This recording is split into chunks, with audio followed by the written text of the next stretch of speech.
So my name is Stephen Cochran. I teach mechatronics here at Paul Duke STEM High School. The Ghost Team project is a collaboration between mechatronics classes, Mrs. Smith's theater classes, Mr. Skelton's ABTF classes, as well as collaboration with Mr. Grant, who is our IT specialist.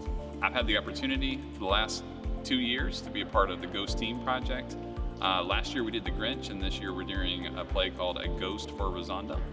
The cool thing about the Ghost Team project is it allows my mechatronics classes to also interact with theater classes, and this year we've added film. So this year, as part of the Ghost for Rosanda project, we're doing lots of opportunities, neat design things regarding theater. So we're doing some projection things that are different than what we've done in the past. We've also done some set pieces that are unique to this year's project, as well as incorporating the theater team together. Ronald Grant, for the production, I'm basically the lighting designer. Essentially what happens is Miss Smith kind of gives me the script, I read through the script, we kind of sit down and kind of decide the tone, the look that we're kind of looking for the show, for each scene, and essentially just kind of go to the console and start putting it together. Hi, my name is Brooke Skelton. I'm the film teacher here at Paul Duke STEM.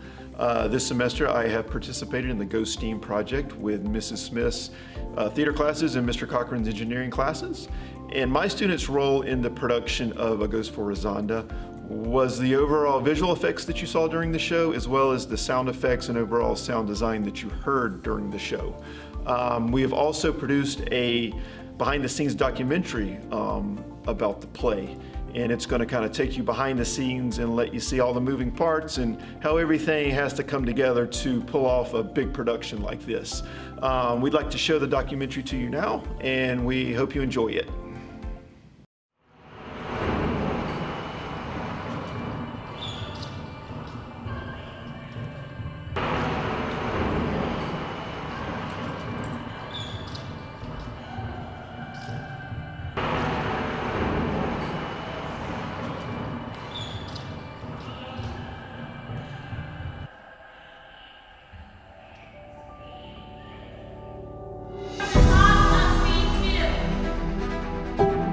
Is there a replacement microphone? When it comes to the fog behind the TV,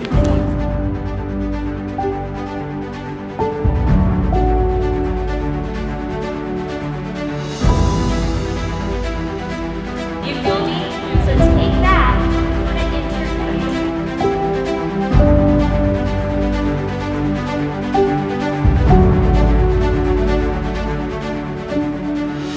The play is about these group of girls who are from a charm school, and they go to one of their friends' aunt's house. It's set in this like old abandoned house, just kind of out in the woods. And they find out some weird things are going on. So their aunt tells them the story about, I think it was 60 years before the events of the play, and that's when my character comes in.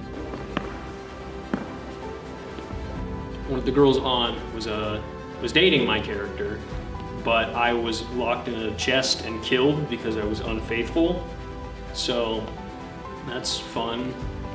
I actually spend 30 minutes about, if we run straight through the play, I spend 3 scenes in the box. I'm playing Clara in the play. Clara's character is very sophisticated, kind of class president. She's the leader of the group. She keeps everybody out of trouble. Remember your stance, right? So you're not Laura, who are you? Clara. Whereas I'm not very preppy and class president, which is different from my personality. At first, I wasn't supposed to be part of the play, but I'm in dance, so Miss Smith decided to put me as a character because she said that it was going to help me. Learning the lines has been hard. I have dyslexia, so it's kind of difficult for me, but it's been fun. I'm playing a character named Lorray. Lorray is very extra. He's also a boy that goes to a charm school, so he kind of is competing with all of these girls. He's kind of the top of his class. He loves fashion. Let me see it without the scarf. You need a silk scarf. Yeah. And he just likes to be extra at all moments, and I feel like that just aligns with me. really well. So yeah. Hi, my name is Audrey Dempster. I play the character Yvette in The Ghost For Rosanda. As my job as an actor, it is important for me to fully understand the character. And I was instructed to leave a caretaker in the house. In a month or so, I shall seek to it. In order to bring it to life, in order for the people in the audience to know who that character is. My character is Melanie, and she likes to play as a leader even though she isn't. You're such a follower, so follow, okay? You have to hide that you're following. I feel like that's kind of me. I like to think of myself as a leader when I'm really not. I'm more of a follower. I'm in Miss Smith's theater class. I'm Sherilyn. I play Penny. She's kind of more calm, shy, reserved, introverted, I would say. Hey, my name is Daniela and my character is Miss Weeks. For now, I feel like the play is going really cool. At first, I was kind of nervous because I was like, oh, my lines and everything, and it was like kind of confusing everything. But now, like seeing with the effects and everyone knowing their lines and like doing it like the whole thing, it looks really cool. I'm very excited. Yeah, I open curtains and the scrim, the white part of the curtains, and I call lines. The job of being a stage manager is a lot, surprisingly. This is my first time doing it. You have cues that you have to tell lighting and sound booth. There's cues on stage as well in the back, and also cues for the actors to be on stage. Tiani should have shared the notes with you, or she's doing so now. Make sure that you're checking out or checking back in your props and your costumes. My role is the costume and prop manager. So basically, right now, I'm basically taking notes from Miss Smith, making sure the play is running smoothly and the actors get their cues right and their lines right. And then when come show day, I'm gonna be backstage making sure that their props are where they're supposed to be and everything is settled. You have 2 weeks, really 2 weeks, until it's your show day. And scene 6 and 7 is nowhere near performance ready. I feel like today we got a lot of good work done. I'm waiting for my scene, and right now they're telling ghost stories. They're supposed to get in the mood of like they're in the haunted house and they're scared. How's it going today? We're tired though. You're tired? Especially the ones wearing heels. So our role in the play is to basically satisfy Miss Smith's vision in this play, how she wants the set pieces to be built and look. We design, cut, build the entire set. Everything that's seen in the play we created, except for the tables and chairs that were donated to us. But otherwise, we created the set. We also created the rafters that are above. I'm building the main piece, which is the fireplace and the chimney, which is about 8 feet long. We basically created the supports and the main body of the fireplace, which is already done. So right now we're only focusing on the painting. I've been working behind stage, just building the whole set. There's 3 main planks. The one is leveled on the floor. There's another one that's about a foot high, and there's one that's supposed to be 3 inches high. We're staining all of the tops of the wood just to make it darker so it looks better on set. And then we're gonna be adding side skirts to hide the underneath, and then we're gonna be adding railings afterwards. Miss Smith said she wanted us to build these to be a part of the set to have different levels on stage so the actors can be just in different areas and have like different dynamics, because it's really important for a show, because if you're all on the same level, then it's just kind of like gonna look boring and stuff. My role is actually a chest manager. For the chest piece that we're using, we're gonna need someone to go inside and die inside of the chest and pull some other people in. So the chest functionality is gonna need to have people be able to go in and come out seamlessly without the audience knowing. So basically how it's gonna start off is a lantern is gonna appear, and basically the ghost of Yvette is going to appear behind it and kind of walking up to the lantern and going to hold it and look around. So the big challenge was, how do we mask out or create the illusion that something is floating? When in reality we're just holding it with a clear see-through fishing wire. So in Premiere or After Effects, what we'll do is we'll go in, create like another layer, and then we'll put just a black image over what we're trying to overlay. Crop out our main subjects, and because the see-through fishing wire is almost invisible to the naked eye, then it should be just seamless. We realized we needed to also be able to adjust what the floor looked like underneath our talent, so we decided to take a second green screen that we had and we laid it out on the floor that way.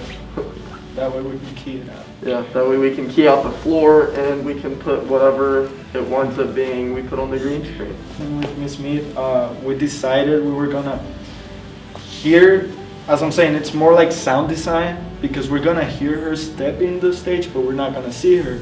And then we're gonna use the video, fade it in, and she's only gonna walk like 2 meters. And she gave me this option. She wanted the ghost to walk out of the scene, but then it wouldn't make sense because she appeared out of nowhere and she's just gonna leave. We came up with the idea of her just fading out while she's crying. I think it's different than anything else we've done, and it's very interesting how we're using the tools we have, like projectors and stuff, to make like holograms on stage. It's cool. I'm Marley Cooper. I am in Miss Smith's theater and acting class, and I am the light designer for this play. Basically what that means is anything that's seen, lighting wise, I worked with Miss Smith to create it. We had a lot of tech issues with certain lights not working. We had a power outage that basically deleted all of our progress halfway through, so we had to start from scratch, and it's been difficult, but a good learning experience, I would say. My name is Joshua Selim. I am in Mr. Skelton's film class, and for Paul Duke's Ghost for Rosanda play, I'm in charge of the sound design, the live sound, and the microphone mixing. I've got to keep on trying to figure out which way Miss Smith wants to present the sound effects. My approach when I'm trying to create like the sounds for the play and like the ambiance, I just try to like imagine if I was there, like what would I be hearing? Would I be hearing like scrapes or like bumps in the night type of thing? Like would I be hearing like any air or like any sort of swamp noises like crickets and owls hooting? So I'm just trying to like think of all the things I can just kind of layer in there, and then I just kind of level them down like as much as possible to not kind of like overstimulate all the people watching or listening to the play. 1 week left until the performance, so I'm really excited about it, and I feel like we're ready and we're gonna do a good job. I'm excited, but I'm also kind of nervous.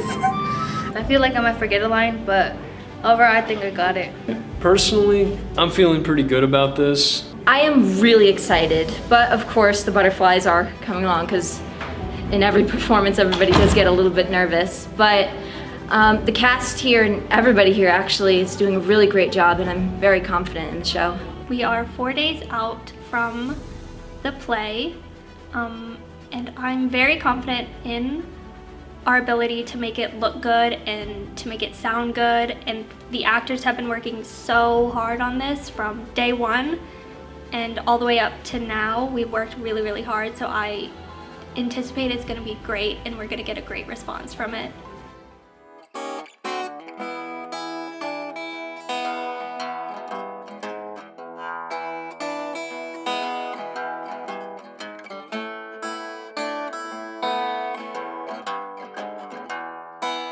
Getting on the makeup is still the weirdest part. Like just yesterday they told me I was getting like a beard.